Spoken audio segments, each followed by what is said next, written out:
بسم الله الرحمن الرحيم. بسم اللہ الرحمن الرحیم وبہ نستعین وهو خیر معین وصلی اللہ علی نبینا محمد وآلہ الطاہرین وصحبہ المنتجبین اللہم صلی علی محمد وآل محمد. معزز طلباء کرام، السلام علیکم ورحمۃ اللہ وبرکاتہ. گزشتہ سے پیوستہ آج کے اس سبق میں ہم صیغہ امر کی دلالت پر تجزیہ پیش کریں گے. کل کے سبق میں ہم نے سوال اٹھایا تھا کہ جس طرح کے اصولی کہتے ہیں صیغہ امر وجوب پر دلالت کرتا ہے، تو پھر اس کا اور وجوب کے درمیان آپس میں ترادف ہونا چاہیے، یہ مترادف ہونے چاہیے، یعنی ایک کو ہٹا کے دوسرا لکھ دیا جانا چاہیے. تو ایسا کیوں نہیں ہے؟ آج ہم بحث کریں گے کہ اصل میں صیغہ امر ایک نسبت پر دلالت کرتا ہے اور اس نسبت کو نسبت ارسالیہ کہا جاتا ہے. یہ کیسی نسبت ہے اور اس کو ہم کیسے سمجھ سکتے ہیں، انشاءاللہ آج کے سبق میں اسے بیان کریں گے. سب سے پہلے قراءت متن کر لیتے ہیں. والحقیقة ان هذا القول يحتاج الى تحلیل مدلول صیغة فعل الامر لكي نعرف كيف تدل على الوجوب. فنحن حين ندقق في فعل الامر نجد أنه يدل على نسبة بين مادة الفعل والفاعل منظورا إليها بما هي نسبة يراد تحقيقها وإرسال المكلف نحو إيجادها. أرأيت الصياد حين يرسل كلب الصيد إلى فريسته أن تلك الصورة التي يتصورها الصياد عن ذهاب الكلب إلى الفريسة وهو يرسله إليها هي نفس الصورة التي يدل عليها فعل الأمر. ولهذا يقال في علم الأصول إن مدلول صيغة الأمر هو النسبة الإرسالية. وكما أن الصياد حين يرسل الكلب إلى فريسته قد يكون إرساله هذا ناتجا عن شوق شديد إلى الحصول على تلك الفريسة ورغبة أكيدة في ذلك، وقد يكون ناتجا عن رغبة غير أكيدة وشوق غير شديد. كذلك النسبة الإرسالية التي تدل عليها الصيغة في فعل الأمر فقد نتصورها ناتجة عن شوق شديد وإلزام أكيد، وقد نتصورها ناتجة عن شوق أضعف ورغبة أقل درجة. یہ تو عبارت تھی جو ہم نے پڑھ لی. آئیے چلتے ہیں اہم ترین نکات کی جانب. گزشتہ سبق میں ہم نے بتایا تھا کہ اصولیوں کی رائے میں صیغہ امر کی جو دلالت ہے وہ وجوب پہ ہے.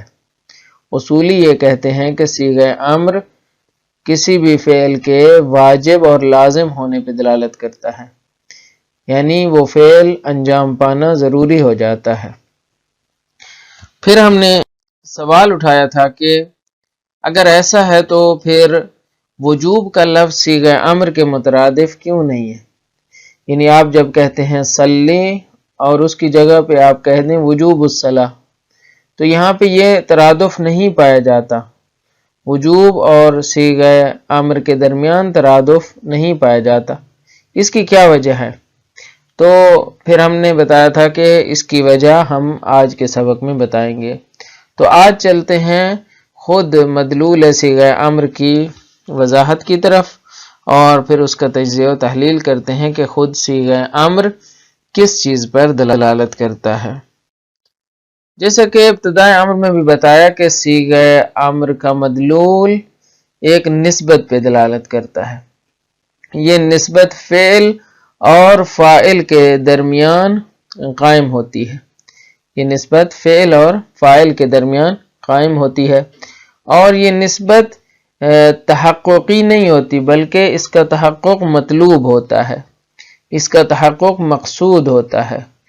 مثلا آپ ایک مرتبہ کہتے ہیں ضربہ، اس نے مارا، تو یہاں پہ نسبت کیا ہے؟ تحققی ہو چکی ہے، تحقق پا چکی ہے. ایک مرتبہ آپ کہتے ہیں کہ اضرب، آپ مارو، یہاں پہ کیا ہے؟ اضرب، یعنی آپ نے کیا کرنا ہے؟ یہ تحقق دینا ہے. ضرب کو تحقق کس نے دینا ہے؟ آپ نے دینا ہے. یہاں پہ کیا ہے؟ اضرب میں جو فعل امر ہے خود تحقق کیا ہے؟ مقصود ہے. جب شریعت میں کہا جاتا ہے نا کہ صلی، آپ نماز پڑھو، یہاں پہ نماز جو ہے وہ نماز کے درمیان اور آپ کے درمیان کیا ہے؟ ایک نسبت قائم ہوئی ہے. اس نسبت کا تحقق مقصود ہے. شارع مقدس جب کہتا ہے نماز پڑھو تو یہاں پہ نماز اور آپ کے درمیان ایک نسبت ہے جس کا تحقق کیا ہے؟ وہ مقصود ہے. یہی مدلول فعل امر ہے، یعنی ایک ایسی نسبت پر دلالت کرتا ہے جس نسبت کا تحقق مقصود ہوتا ہے، یعنی وہ محقق نہیں ہوئی بلکہ اس امر کے ذریعے اس کو محقق کیا جا رہا ہے. اس کو ایک مثال کی روشنی میں سمجھنے کی کوشش کرتے ہیں کہ نسبت ارسالیہ کی ایک محسوس مثال جو ہے ہمیں شکار میں نظر آتی ہے. شکاری کیا کرتا ہے؟ شکاری کتے کو شکار کے لیے بھیجتا ہے. یہ آپ مثال دیکھ رہے ہیں، یہاں پہ ایک کتا ہے جو شکار کیے بیٹھا ہے اس پرندے کا. تو اب یہ پرندہ بیچارہ شکاری کتے کے منہ میں ہے. تو یہاں پہ جب شکاری کتے کو بھیجتا ہے اور یہاں پہ اس لیے بھیجتا ہے کہ وہ اس کا شکار کرے، تو اس کے دل میں کیا ہوتا ہے؟ اس میں وہ جب اس کو الارم دیتا ہے یا جو آواز ہوتی ہے مخصوص یا جو اشارہ ہوتا ہے، وہ جب اشارہ کرتا ہے کہ تم جاؤ، تو یہ اشارہ کس لیے ہے؟ یہ اسی نسبت ارسالیہ کے لیے ہے تاکہ وہ جائے. یہ اشارہ کس کے لیے؟ ارسال کرنے کے لیے ہے، یعنی اسے جانے کے لیے ہے، وہ جائے، اسے بھیجنا مقصود ہے. ارسال یعنی بھیجنا. ارسال رسول بھی کہتے ہیں نا کہ ہم هو الذی بعث فی الامیین رسولا، تو یہاں پہ اللہ تعالیٰ کی طرف سے ارسال رسول کا جو سلسلہ ہے اس کو بھی ارسال کہتے ہیں. بہرحال اس کی یہاں پہ کوئی نسبت نہیں ہے، صرف لفظ کے حوالے سے عرض کیا ہے. تو یہاں پہ کیا ہے؟ امر کے اندر بھی نسبت ارسالیہ پائی جاتی ہے. مطلب یہ ہے کہ جس طرح ایک شکاری کا قصد یہ ہوتا ہے کہ وہ اپنے شکار کے لیے اپنے حیوان کو بھیجتا ہے، اپنے پالتو جانور کو بھیجتا ہے کہ وہ اس کا شکار کر کے لائے. ثقافتوں میں مختلف ہے، مثلا سائبیریا اور ان علاقوں کی جو ثقافت ہے اس میں اس کو پالا جاتا ہے، خنزیر کو پالا جاتا ہے، سور کو پالا جاتا ہے. تو ہمارے علاقوں میں مثلا کتے کو وہ جو ہے شکار کے لیے رکھا جاتا ہے. بہرحال آج کل تو کم ہو چکا ہے. تو یہ مختلف ثقافتوں میں مختلف حیوانات ہوتے ہیں. تو یہاں پہ کیا ہے؟ اسے بھیجنا مقصود ہوتا ہے، شکار کے لیے بھیجنا مقصود ہوتا ہے. اسی کو کہتے ہیں نسبت ارسالیہ. کہتے ہیں یہی نسبت ارسالیہ جو آپ کو شکاری اور شکار کے درمیان قائم ہے، یہی نسبت ارسالیہ کس کے درمیان ہے؟ خود فعل کے درمیان اور اس کے فاعل کے درمیان قائم ہے. تو یہاں پہ فعل اور فاعل کے درمیان جب ہم کہتے ہیں کہ صلی، تو یہاں پہ جو آمر ہے اس کا قصد کیا ہے کہ جو نماز پڑھنے والا ہے وہ نماز پڑھے. یہاں پہ نماز کی طرف بھیجنا مقصود ہے، نماز کی طرف اکسانا مقصود ہے، نماز کی طرف اکسانا مقصود ہے کہ نماز پڑھو. ابھارنا مقصود ہے، نماز کی طرف ابھارنا مقصود ہے. تو یہ کیا ہے؟ یہ ایک نسبت کا تصور ہے جو نسبت ارسالیہ ہے. تو آپ یوں اس کو عربی میں کہہ سکتے ہیں ارسال المأمور الی ما امر به، کہ مأمور یعنی جس کو حکم دیا گیا ہے اس کو بھیجنا اس چیز کی طرف کہ جس کا حکم ہے. اگر وہ نماز ہے تو نماز کی طرف بھیجنا، اگر وہ روزہ ہے تو روزے کی طرف بھیجنا، اگر وہ حج ہے تو حج کی طرف بھیجنا. یہاں تو واقعی بھیجنا ہے. تو بہرحال یعنی نماز کو نمازی پہ اکسانا، نمازی کو نماز پہ اکسانا، روزے دار کو روزے پہ اکسانا ہے، جو حج کرنے والا ہے اس کو حج کی طرف بلانا، جو زکوٰۃ جس نے دینی ہے اس کو زکوٰۃ کی طرف بلانا، مثلا آتوا الزکوٰۃ. تو یہ تمام کے تمام اوامر، ان کا کام کیا ہے؟ ارسال ہے، ان کا کام کیا ہے؟ ابھارنا ہے، ان کا کام کیا ہے؟ بھیجنا ہے۔ کس چیز کے درمیان نسبت ارسالیہ قائم ہوئی ہے؟ فعل کے درمیان۔ یہ زکوٰۃ فعل ہے نا، حج فعل ہے، نماز بھی فعل ہے، روزہ بھی فعل ہے۔ ان افعال کے درمیان اور جو ان افعال کے انجام دہندہ ہیں، انجام دہندہ یعنی انجام دینے والے، ان لوگوں کے درمیان جنہوں نے انجام دینا ہے، یہ کیا ہے؟ نسبت قائم ہوئی ہے۔ نسبت قائم ہوئی ہے فعل کے درمیان اور فعل کو انجام دینے والے کے درمیان۔ بس ہم نے نسبت ارسالیہ کو بھی سمجھ لیا اور فعل امر کے مدلول کو بھی سمجھ لیا۔ اب آخری نقطہ یہ ہے کہ جو نسبت ارسالیہ ہوتی ہے، اس کا منشا کیا ہے؟ اس کا منشا شوق ہے۔ اس کا منشا میں یہاں لکھ دیتا ہوں، شوق۔ یعنی جو نسبت، جس طرح آپ نے شکار میں بھی دیکھا کہ شکاری کیوں بھیجتا ہے اپنے جانور کو شکار کے لیے؟ اس لیے بھیجتا ہے کہ اس کو، یہاں پہ شوق سے مراد ہمارے اردو والے شوق نہیں ہے، شوق سے مراد یہاں پہ مطلق اشتیاق ہے یا رغبت ہے، آپ اس کو رغبت کہہ سکتے ہیں، کہ وہ راغب ہے اس کام کی طرف۔ جب وہ راغب ہوتا ہے اس کام کی طرف تو وہ کیا کرتا ہے؟ اس کو بھیجتا ہے، شکار کو بھیجتا ہے، اپنے جانور کو بھیجتا ہے شکار کے لیے۔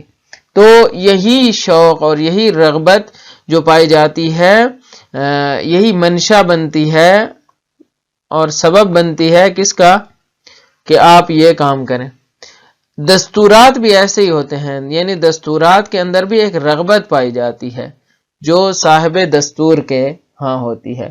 مثلا میں اپنے بچے کو کہتا ہوں کہ بیٹا میرے لیے پانی لے آؤ، تو اب مجھے کیونکہ پیاس لگی ہے تو مجھے پانی میں کیا ہے؟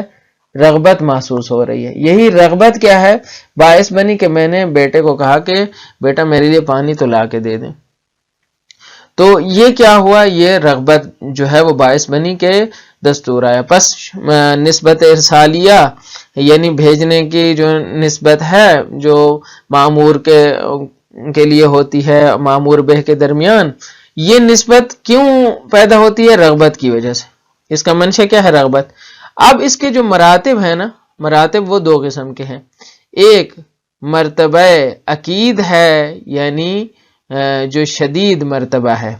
ایک جو ہے وہ غیر عقید ہے، یعنی خفیف ہے۔ یعنی ایک مرتبہ بہت شدت سے پیاس لگی ہے تو وہ اگر نہیں جائے گا تو میں ڈانٹوں گا یا مثلا خود چلا جاؤں گا باہر۔ لیکن یہ ہے کہ اگر دستور کے ذریعے کوئی کام کروانا ہو، اگر وہ شدید ہے تو اس صورت میں کیا ہے؟ واجب مراد ہے، یعنی وجوب آ جائے گا، کیونکہ یہ کام شوق عقید اس کا منشا ہے، یعنی حتماً انجام پانا چاہیے۔ یہ کام کیا ہے؟ حتماً کیا ہے؟ انجام پانا چاہیے۔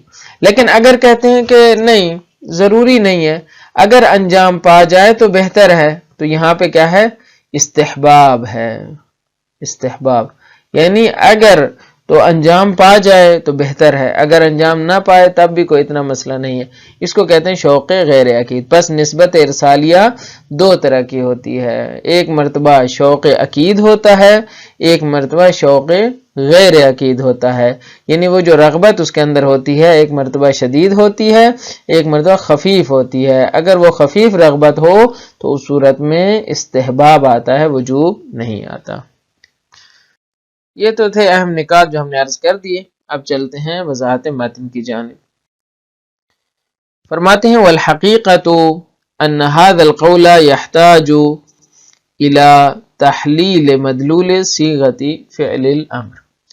یہ جو قول تھا جو ہم نے بتایا تھا کہ اصولی کہتے ہیں کہ صیغہ امر وجوب پر دلالت کرتا ہے، پھر ہم نے اس کے اوپر اعتراض کیا تھا اور سوال اٹھایا تھا کہ پھر اس وجوب کا مترادف کیوں نہیں ہے۔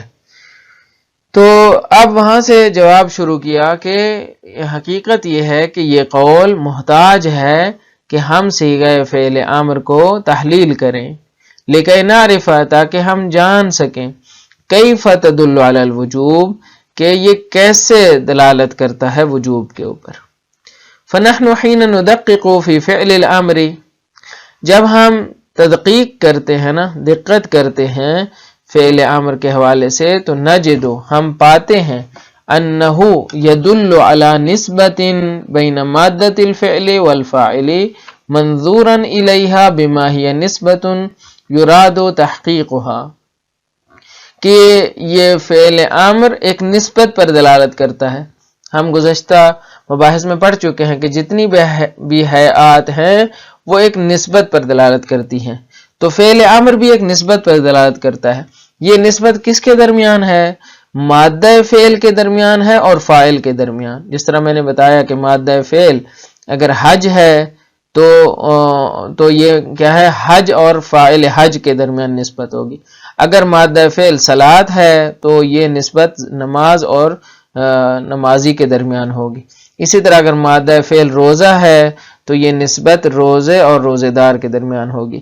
تو یہ مادہ فعل ہے اور فاعل، ان کے درمیان جو نسبت ہے اس کے اوپر دلالت کرتا ہے۔ البتہ کیسی دلالت؟ کہتے ہیں منظوراً الیہا، نگاہ جو ہوتی ہے اس نسبت کی جانب وہ یہ ہوتی ہے بما ہی نسبت یراد تحقیقها، اس کی طرف جو نگاہ ہوتی ہے وہ یہ ہوتی ہے کہ یہ ایک ایسی نسبت ہے جس کا محقق کرنا مقصود ہے، یعنی یہ ابھی تک محقق نہیں ہوئی۔ جیسے میں نے مثال دی، ایک مرتبہ زارابا کہتے ہیں یا ایک مرتبہ کہتے ہیں فلانا حج سے واپس آ گیا، تو یہ کیا ہے؟ فلاں آدمی حج سے واپس آ گیا، تو یہ کیا ہے؟ یہ تحقق ہو چکا ہے۔ جبکہ فعل امر میں یہ ہوتا ہے کہ بما ہی نسبت یراد تحقیقها، کہ اس نسبت کو تحقق بخشنا مقصود ہوتا ہے، یعنی نماز ہم نے ابھی پڑھنی ہے، نہ کہ نماز پڑھی جا چکی ہے۔ اور وَإِرْسَالُ الْمُكَلَّفِ نَحْوَ ایجادها، یعنی یراد ارسال المکلف نحو ایجادها، یہ ایک ایسی نسبت ہے کہ جس کا تحقق بخشنا مقصود ہوتا ہے، اور ایک ایسی نسبت ہے کہ جس کی ایجاد کی جانب مکلف کو ارسال کرنا مقصود ہے، مکلف کو بھیجنا مقصود ہے۔ ارأیت الصیاد حین یرسل کلب الصید الی فریسته، کیا آپ نہیں دیکھتے کہ صیاد جب کتے کو بھیجتا ہے اپنے شکار کی جانب، شکاری کتے کو بھیجتا ہے، تو ان تلک الصورۃ التی یتصورها الصیاد عن ذهاب الكلب الى الفریسة، وہ تصویر کے جسے صیاد تصور کرتا ہے اپنے شکاری کتے کو بھیجنے کے بارے میں شکار کی جانب، وهو یرسلہ الیہا، جبکہ وہ اسے ارسال کر رہا ہوتا ہے، بھیج رہا ہوتا ہے شکار کی طرف، یہی تصویر عامر کے ذہن میں بھی ہوتی ہے۔ ہی نفس الصورۃ التی یدل علیہا فعل الامر، یہی وہ تصویر ہے کہ جس پر فعل امر دلالت کرتا ہے۔ جب کہا جاتا ہے صلی تو اس کا مطلب یہ ہوتا ہے کہ آپ جاؤ نماز پڑھو۔ جب کہا جاتا ہے کہ اقیموا الصلاۃ وآتوا الزکاۃ، زکوٰۃ دو، تو اس کا مطلب کیا ہے کہ آپ نے کیا کرنا ہے؟ اس زکوٰۃ کی جانب قدم بڑھانا ہے، آپ نے یہ فعل انجام دینا ہے۔ وَلِهَذَا يُقَالُ فِي علم الاصول ان مدلول صیغۃ الامر هو النسبۃ الارسالیہ، یہی وجہ ہے کہ علم اصول میں کہا جاتا ہے کہ صیغہ امر کا مدلول نسبت ارسالیہ ہے، یعنی ارسال کی نسبت ہے، ابھارنے کی نسبت ہے، اکسانے کی نسبت ہے۔ وَكَمَا أَنَّ الصَّيَّادَ حِينَ يُرْسِلُ الْكَلْبَ إِلَى فَرِيسَتِهِ قَدْ يَكُونُ إِرْسَالُهُ هَذَا نَاتِجًا عَنْ شَوْقٍ شَدِيدٍ، یہ وہ بحث ہے جسے میں نے مراتب ارسال کی بحث کی ہے کہ یہ جو نسبت ارسالیہ ہے یہ ذو مراتب ہے۔ جیسا کہ شکاری جب وہ کتے کو بھیجتا ہے اپنے شکار کی جانب، کبھی کبھار اس کا ارسال شوق شدید کی وجہ سے ناشی ہوتا ہے، الی الحصول علی تلک الفریسہ، اس شکار کو حاصل کرنے کے لیے اس کے ذہن میں شوق شدید ہوتا ہے، اسے شدید بھوک لگ رہی ہے، رغبت شدیدہ پائی جاتی ہے، ورغبت عقیدۃ فی ذالک، اور رغبت عقید پائی جاتی ہے، وہ بڑی تاکید کے ساتھ اس کو حاصل کرنا چاہتا ہے۔ وقد یکون ناتجا عن رغبت غیر عقیدۃ، کبھی کبھار نہیں، ایسا نہیں ہے، رغبت غیر عقید ہے، وشوق غیر شدید، اور شوق غیر شدید ہے۔